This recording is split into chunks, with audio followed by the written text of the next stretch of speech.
નમસ્કાર મિત્રો, આપ જે જોઈ રહ્યા છો આ છે અળસિયાનું ખાતર ને આની અંદર આપણે આ બેડમાંથી અળસિયા છે એને કાઢ્યા છે. તો આપણે આ જે અળસિયા છે એ માર્કેટની અંદર આપણને 200 થી 300 રૂપિયાના કિલો નીકળ્યા અળસિયા છે એ પણ માર્કેટમાંથી આપણને મળી જતા હોય છે. તો આ કિલો 2 કિલો અળસિયા લઈ અને જો આપણા ખેતરની અંદર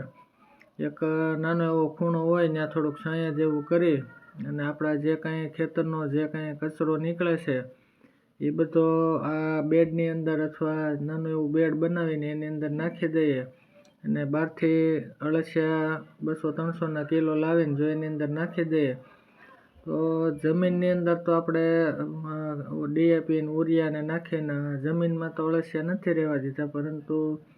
આ જે અળસિયાનું ખાતર છે એ આપણી ખેતી માટે ખૂબ જ ઉપયોગી નીવડી શકે એવું ખાતર છે અને ખર્ચો પણ ઓછો છે. તો આપણે બને ત્યાં સુધી આ ખાતરનો ઉપયોગ કરવો જોઈએ.